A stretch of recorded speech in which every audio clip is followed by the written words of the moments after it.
Wexner Analysis. Israeli Communication Priorities 2003. Overview. The world has changed.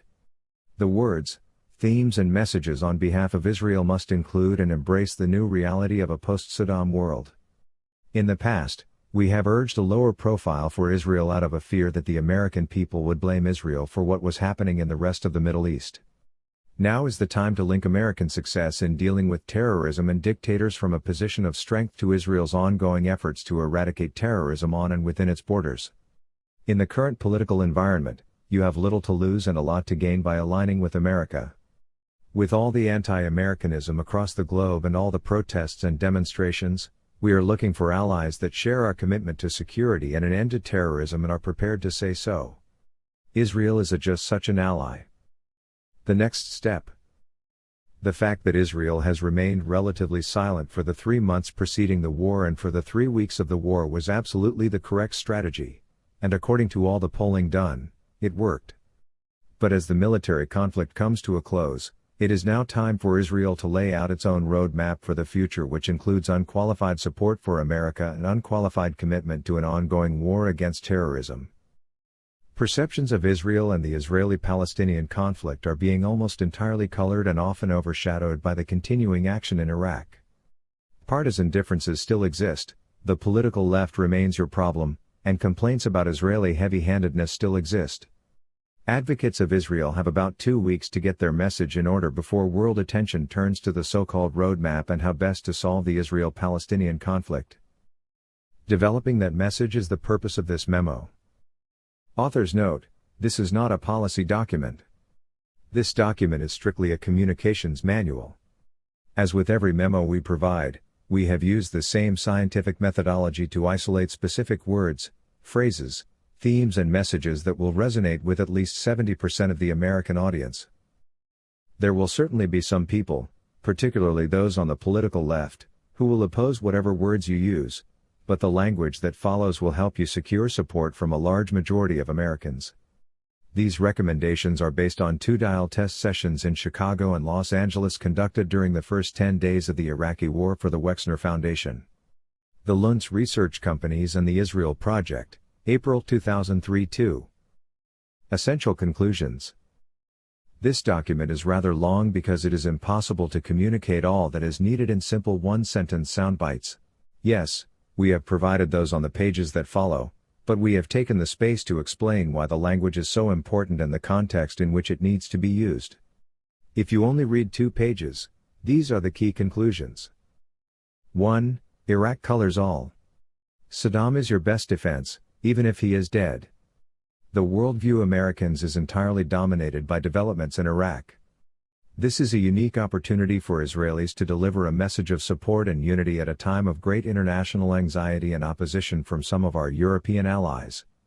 For a year, a solid year, you should be invoking the name of Saddam Hussein and how Israel was always behind American efforts to rid the world of this ruthless dictator and liberate their people. Saddam will remain a powerful symbol of terror to Americans for a long time to come. A pro-Israeli expression of solidarity with the American people in their successful effort to remove Saddam will be appreciated. 2.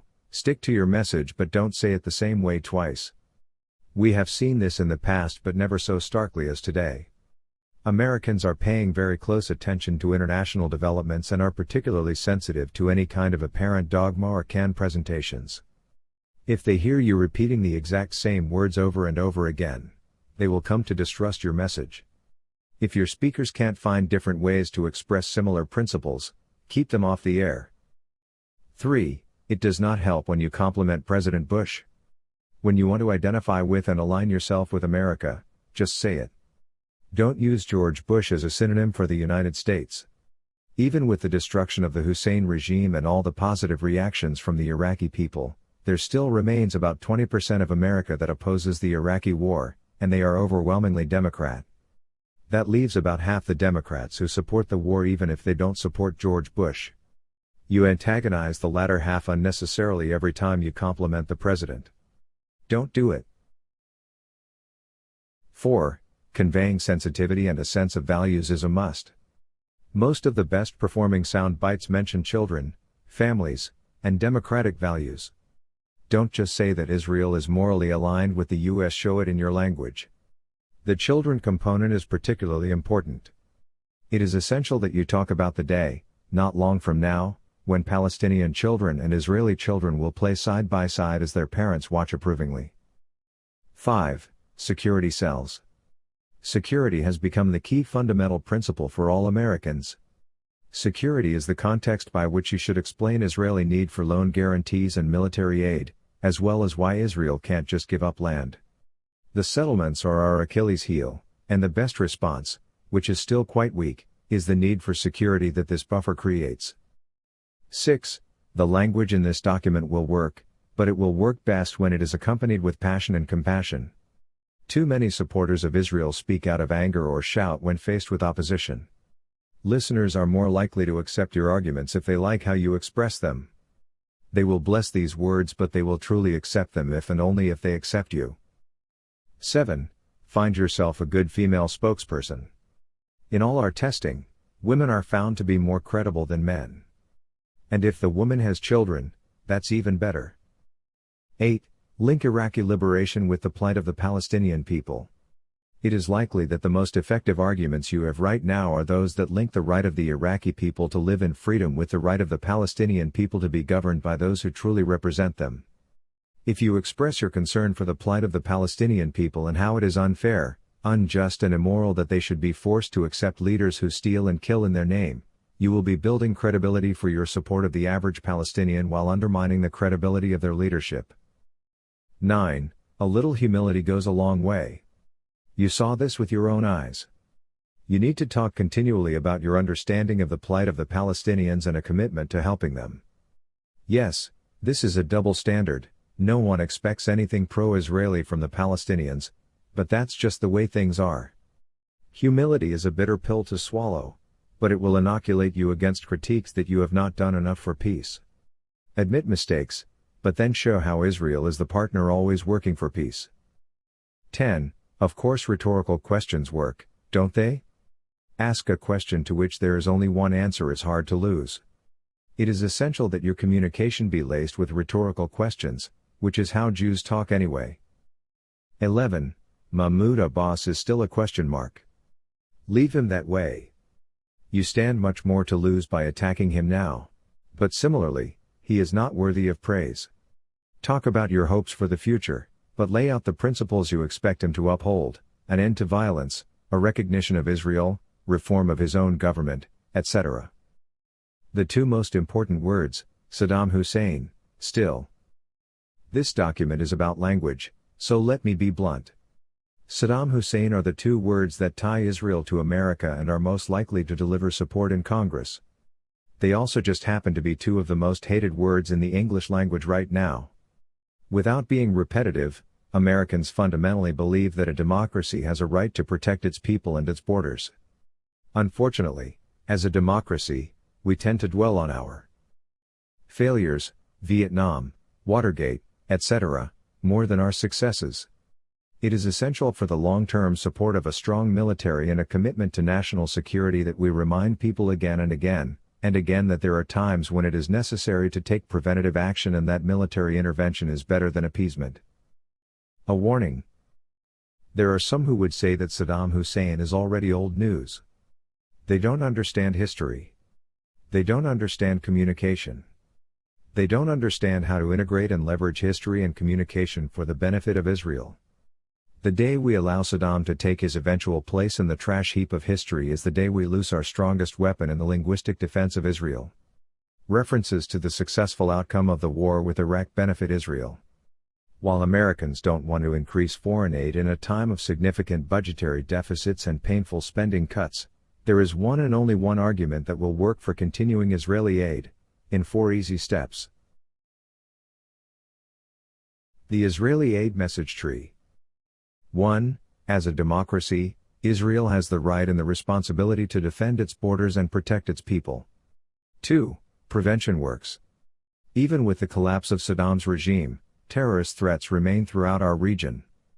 3. Israel is America's one and only true ally in the region. In these particularly unstable and dangerous times, Israel should not be forced to go it alone. 4. With America's financial assistance, Israel can defend its borders, protect its people, and provide invaluable assistance to the American effort in the war against terrorism. This is important. All the arguments about Israel being a democracy, letting Arabs vote and serve in government, protecting religious freedom, etc., won't deliver the public support you need to secure the loan guarantees and the military aid Israel needs. All the language we have written in past memos will not work when it comes to U.S. tax dollars. You need a national security angle, one that clearly links the interests of both Israel and America. Words that work. Selling Israel aid, It was Israel who risked their pilots and planes in taking out Saddam Hussein's nuclear reactors and thus thwarted his quest for nuclear weapons of mass destruction. It was Israel who provided much of the intelligence that helped America defeat Iraq back in 1991. It was Israel alone among Middle Eastern nations that supported America's successful effort to remove Saddam Hussein and liberate the people of Iraq. We stood without you against the Saddam regime from beginning to end. Israel has been a key regional asset and military ally of the United States for more than 50 years. That relationship must continue, even and especially in the post-Saddam era. It is a partnership of democracies devoted to the war against terrorism and the fight for freedom. As we have seen, the news cycle during and immediately following a war is not a matter of idle curiosity, it is compulsory viewing. Even more than in Israel, where conflict has tragically been almost commonplace, war means a new and real threat to personal and familial security in America. And Saddam Hussein, dead or alive, still embodies that threat. Americans have been thinking and talking about the war on terror for almost a year and a half now, and they have come to conclude that Saddam Hussein is a sponsor of world terror and is a particular threat to the democracies of the world. New and shocking revelations about the brutality of his regime are discovered daily, which only reinforces American support of military action. But the fact that Hussein was a direct threat to Israel is especially important.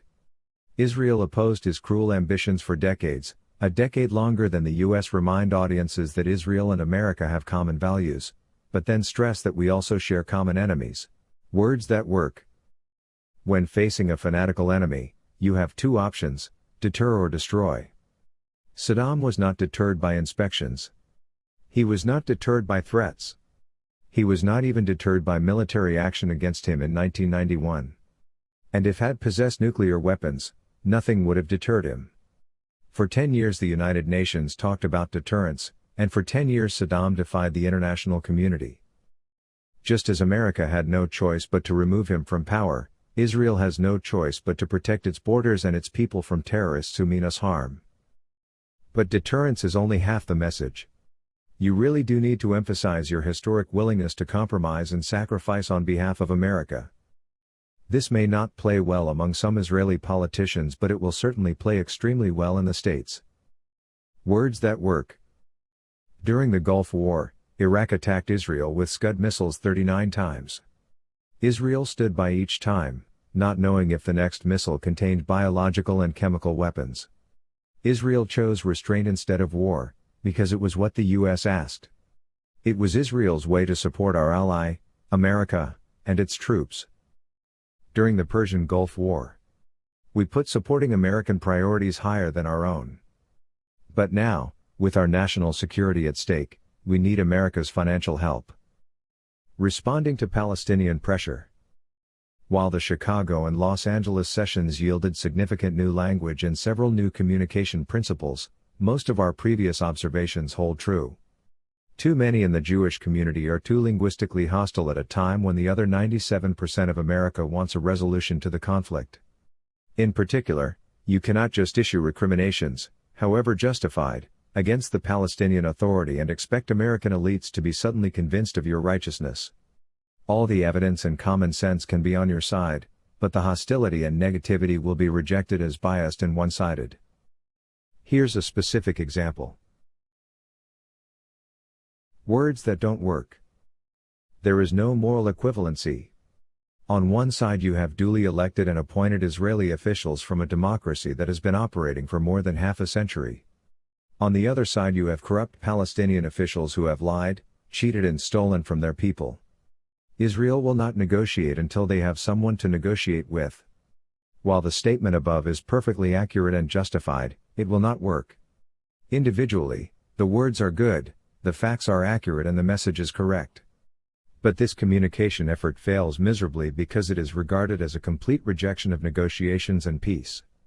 Listeners see it as accusatory and contentious, exactly what they don't want to hear and will not accept. We have a better approach, one that says virtually the same thing but in a more effective way. Words that do work. Whatever the root causes of the Palestinian-Israeli crisis, there are certain tragic cultural facts and differences that stand in the way of peace negotiations between the people of Israel and the Palestinians. No Israeli child has ever strapped a bomb to his back and gone off to kill civilian Palestinians, and yet the Palestinian leadership does too little to dispel the notion among its more extreme citizens that killing Israelis with a suicide bomb is the surest route to heaven. How can Israel deal with a population of parents that stand aside or even encourage their children to become martyrs? Yes, this is harsher and more explicit than the previous paragraph, but it works for several reasons. 1. The human touch. Mentioning parents and children humanizes and personalizes the terror that Israel has to face every day. 2. The rhetorical question. Even pro-Palestinians have a tough time answering that final question. It's time for Israeli spokespeople to ask a lot more unanswerable rhetorical questions as part of their communication effort. 3. Acknowledging a cultural difference between Israelis and Palestinians is stating the obvious, and good for your case. Even those Americans that have sympathies for the Palestinian struggle have an easier time relating to the Israelis because of the similarities between America and Israel in culture, tradition and values. With this in mind, we have identified 4 specific spokesperson themes and emotions that appeal to American opinion influencers when discussing the Israeli-Palestinian conflict and whatever negotiations may or will take place. Optimistic. I am hopeful that with the end of this war, the peoples of the Middle East will celebrate life and freedom. I am hopeful that the scenes of Iraqis throwing off the yoke of tyranny and fear will serve as a model for all peoples of the region. Yes, I do have hope that by reaching out to the stars, we can bring something good back to earth. Respectful. What we are hoping for is that the Palestinian people recognize the leadership they have right now has unfortunately a very different agenda than the agenda of the real Palestinian people. We do not have the right to tell the Palestinians who to elect to represent them, but we hope they will choose leaders that will listen and truly care about them. The human element. It's very difficult for us. We know that going into these Palestinian cities creates hardships and dilemmas for the Palestinians. But it is even more difficult to look our own children in the face knowing that there are people in these cities planning to commit terrorist acts and not go in there and try to stop them before they kill. Dedicated to democracy. We all know the importance of bringing genuine democracy and human rights to all nations and to uproot the ideology of terrorism. That is what we have tried to do, and we will keep on trying. We have tested about 75 minutes of new language in Chicago and Los Angeles. Much of it was ineffective, or worse. However, we did uncover some messages that do move opinion elites from neutral to positive. Of all the language that deals with the Palestinians directly, here's what works the best. Palestinian soundbites that work. Advocates of Israel will do well if they adopt the language that follows. The Palestinians deserve better leadership and they deserve a better society, with functioning institutions, democracy, and the rule of law. We are hoping to find a Palestinian leadership that really does reflect the best interest for the Palestinian people. As a matter of principle, Israel will sit down, negotiate and compromise with those that wish all the peoples of the Middle East to live together in peaceful coexistence. Egypt made peace with Israel. Jordan made peace with Israel. And both agreements still live on today. We know what it is to live our lives with the daily threat of terrorism. We know what it's like to send our children off to school one day and bury them the next. For us, terrorism isn't something we read about in the newspaper. It's something we see with our own eyes far too often. We don't want to sign a meaningless agreement that isn't worth the paper it is printed on. We want something real. If there is to be a just, fair and lasting peace, we need a partner who rejects violence and who values life more than death. As a matter of principle, the world should not force Israel to concede to those who publicly deny our right to exist or call for our annihilation. Right now, Today, there are still terrorist groups like Hamas, Islamic Jihad and the Al-Aqsa martyrs that the Palestinian Authority has either been unable or unwilling to curb, and Israelis continue to die because of it. Just as the American government pledges to secure for you life, liberty, and the chance to pursue happiness, so must Israel's government guarantee that we will be secure and free. Democracy, connecting Iraq and the Palestinians. My earnest hope is that with regime change in Iraq, democracy may finally take firm root in the Middle East. If the Palestinian people and the people of other Middle Eastern nations are able to see the brilliant example of a successful Arabic democracy, I am confident the tide will turn. Obviously, it is wrong to assume that overwhelming American support for regime change in Iraq is fully transferable to changing the Palestinian leadership. Americans view them as separate issues, at least right now. That being said, your support for the American efforts to liberate the people of Iraq can and should be tied to our mutual interest in guaranteeing freedom for the Palestinian people. Americans want democracy to flourish in the Middle East. There is genuine hope that the Iraqi people will establish a representative government with genuine freedoms. In that vein, remind people that the Iraqi people need not look any further than their Israeli neighbors for an example of such a government. Democracy loves company. So far, one of Israel's most effective messages has been that Israel is the only democracy in the Middle East. It's time to take that message one step further. Emphatically state that while you are proud of Israel's democracy, you would much rather be the first democracy in the Middle East than the only democracy in the Middle East. Consider the following communication ladder that draws the attention first to Iraq and only then to the Palestinians. 1. Democracy matters. Never in the history of the world has a democratic government engaged in war with another democracy. 2. Democracy in Iraq matters. Iraq's transition to democracy is an essential first step towards a stable Middle East. 3. Democracy can bring peace. True regional peace will come only when governments truly represent the interests of their people and guarantee their freedom and security.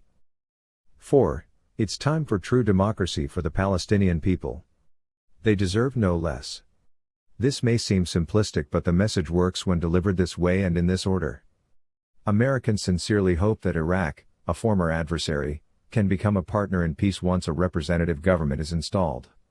Insofar as they yearn for freedom and deserve representative leadership, the Palestinian people are no different.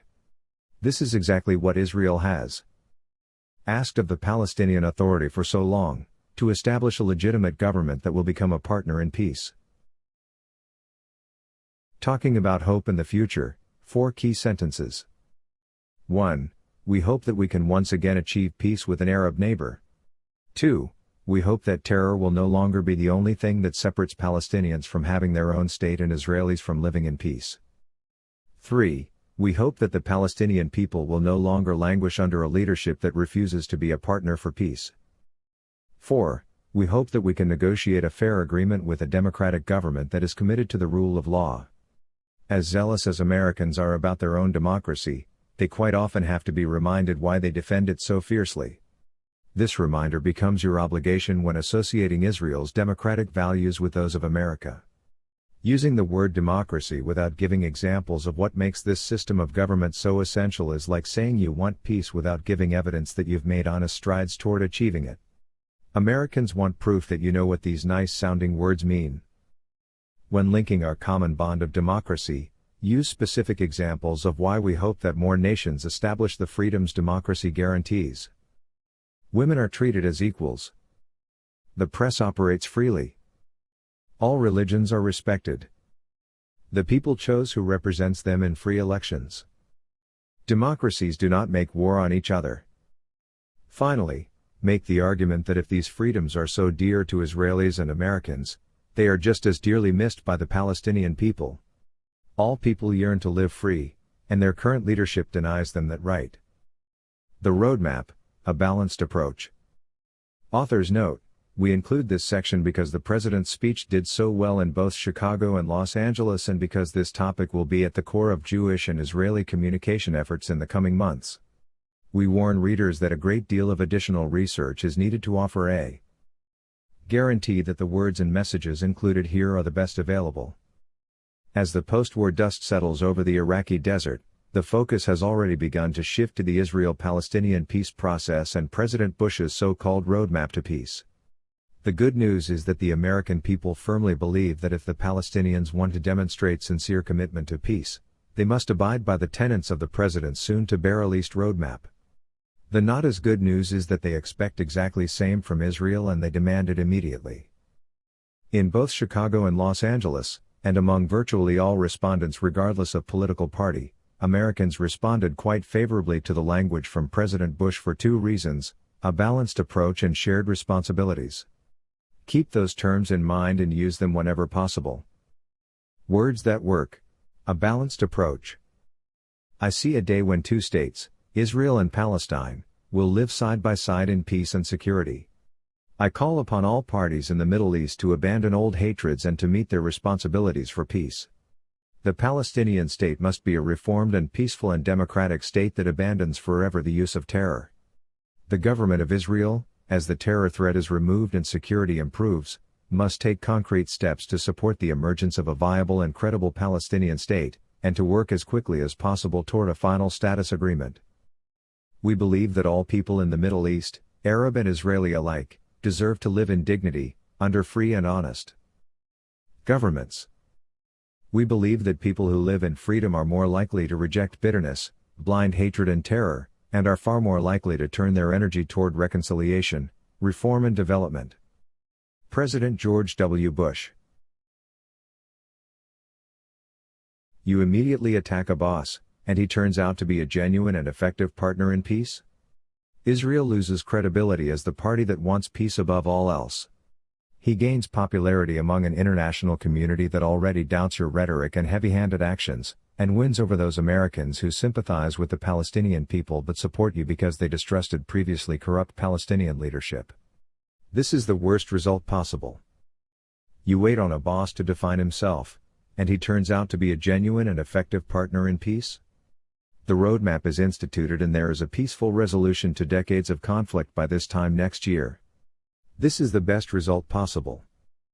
You immediately attack a boss, and he turns out to be an Arafat in sheep's clothing? What has Israel truly gained? You may have stripped his faux wool months before he would have done it himself, but you risked backlash. In the end, it would have been better off to publicly remain committed to peace while letting the Palestinian leadership implode on the public relations front, a strategy that has worked effectively thus far. You wait on a boss to define himself, and he turns out to be an Arafat in sheep's clothing? Let him keep the faux wool, you'll reap the benefits of this communications gold mine. All your old messages of needing a genuine partner for peace will ring even truer, and the next time, the new leader cannot be justifiably appointed by Arafat. So when people ask for opinions or reactions to a boss, put it in terms of a scouting report with the following two facts. 1. He was appointed to his current position by Arafat, which is suspect. 2. He has denied the Holocaust, which is confounding at best and offensive at worst. If he is an Arafat in Western clothing, it will not take long to identify him as such. The American people will know it by the actions he takes and the demands he makes. That is an incrimination that, if true, he will do to himself. Is it a concern that he is a Holocaust denier? Absolutely. Will that fact convince Americans that he cannot represent the Palestinian people in an honest bid for peace? Hardly. Americans don't want to hear about the Holocaust anymore, and they particularly don't want to hear it from the Jewish community. Nevertheless, you need more substance on a boss before you can tell the American people you question his devotion to peace. Americans believe that peace has to start somewhere other than Arafat. If a boss is presented as that alternative, they quickly identify him as a symbol of hope. His emergence as Prime Minister, a very Western, Democratic-friendly title, is all Americans will need to believe that the peace process should be underway. They will expect you to follow suit and take a seat at the negotiating table. Finally, most believe that the United States can and should serve as an honest broker between these two parties. In their eyes, these are all the ingredients needed to begin the peace process. It is essential that you use positive language when asked about a boss. However, that does not mean you must compliment a boss himself. While knocking him down now does little to help your long-term goals, building him up is also counterproductive. Therefore you must remain positive about the peace process and indifferent about Abbas until he defines his role. Above all else, reaffirm your position that first terrorism stops, and then negotiations begin. Words that work. Yes, we hope that this potential change in leadership signals a new opportunity for peace in our region. Israel has long sought a partner who wants peace as dearly as we do. But Israel reaffirms that before any peace talks can begin, terror must end. We cannot negotiate with any leadership that allows its people to murder our civilians. Mix this message in with one of compassion for the Palestinian people. Many Americans sympathize with their plight. So should you. Americans want to hear it. A statement that the Palestinian people deserve better should follow every recrimination of a Palestinian leader or terrorist. Words that work. We know the Palestinian people deserve better. We want for them what we have in Israel: freedom to say what they want, believe what they want, and live in equality. They also should have the right to choose who speaks on their behalf. The Palestinian people deserve and want leaders who will work for peace and not for terrorism. We know that terrorism causes hardships for everyone involved. That is why we are committed to working for peace as soon as we have a willing partner. The value of rhetorical questions. An effective communication technique to continue to apply pressure to the Palestinian leadership without looking like you are ignoring Israel's responsibilities is to pose rhetorical questions. These questions will lead to only one answer: of course, peace cannot be achieved until real reforms are in place, and that the terror must stop first. Rhetorical questions to ask opponents of Israel. How can the current Palestinian leadership honestly say it will pursue peace when the same leaders rejected an offer to create a Palestinian state 2.5 years ago? How can Yasser Arafat, whom Forbes magazine says is worth more than $300 million, claim to be a leader who understands and represents an impoverished people when he has become rich at their expense? Is it too much to ask that the Palestinian leadership not sponsor terrorists? Are we unreasonable to insist that they stop killing our innocent children before we jeopardize our security and make concessions for peace? How can we make peace with a leader that does not believe in or allow free and honest elections? Why do Palestinian schools have pictures of suicide bombers hanging up in the hallways of their schools or celebrate them as martyrs? Why do they name sports teams in the West Bank after suicide bombers? How can we make peace with the Palestinian people when their leaders instill a culture of terror against our people? How can the Palestinian people end their impoverishment if their leaders continue to steal precious resources from them, which are then used to support terror? Why has Yasser Arafat been in power for so long, and yet made so little progress towards a peaceful resolution? If he were truly committed to peace, would he not have made a sincere effort to achieve it by now? When will the Palestinian people themselves have a voice at the peace table? The answer of every rhetorical question is the same: peace will come when the current Palestinian leadership is truly reformed and the terror tactics have ceased. Conclusion: a little humility, please. Presenting a fair evaluation of your past allows you to present a hopeful, and believable, vision of your future. You have your work cut out for you. As you emerge from one delicate public relations situation, war with Iraq, you enter an even dicier situation, cooperating on the roadmap with an unknown counterpart, Mahmoud Abbas.